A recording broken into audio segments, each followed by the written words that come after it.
वाहन चालकों के लिए बड़ी खुशखबरी, अब आपको नहीं देना होगा टोल टैक्स।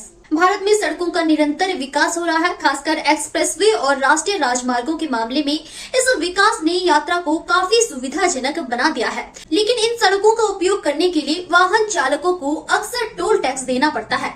यहाँ शुल्क सड़क निर्माण, रखरखाव और मरम्मत के लिए लिया जाता है।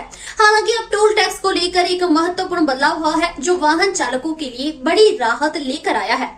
NHAI के नए नियम और टोल टैक्स छूट। भारतीय राष्ट्रीय राजमार्ग प्राधिकरण ने हाल ही में एक नया नियम लागू किया है। इसके तहत यदि किसी वाहन को टोल प्लाजा पर 10 सेकंड से ज्यादा समय तक रुकना पड़ता है तो उसे टोल टैक्स से छूट मिल सकती है। यह कदम ट्रैफिक की भीड़ को कम करने और यात्रा को ज्यादा आरामदायक बनाने के लिए उठाया गया है। इससे यात्रियों का कीमती समय बचता है और उनकी यात्रा तेज हो जाती है। लंबी कतारों से राहत। अगर टोल प्लाजा पर 10 मीटर से ज्यादा लंबी कतारें लगती हैं, तो वाहन चालकों को टोल टैक्स नहीं देना होगा।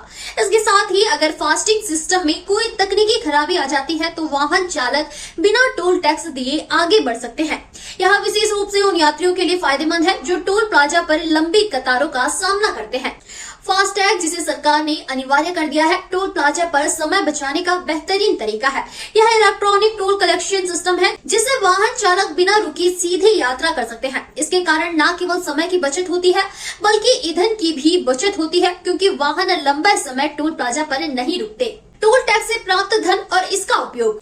टोल टैक्स से प्राप्त धन का उपयोग सड़कों के निर्माण और रखरखाव के लिए किया जाता है। इसके अलावा इससे सड़क सुरक्षा उपायों को भी बेहतर किया जाता है, जिससे यात्रा सुरक्षित और सुगम बनती है। साथ ही यह धन बुनियादी ढांचे के विकास में भी योगदान करता है, जिससे भारतीय सड़कों का स्तर और भी ऊंचा होता है।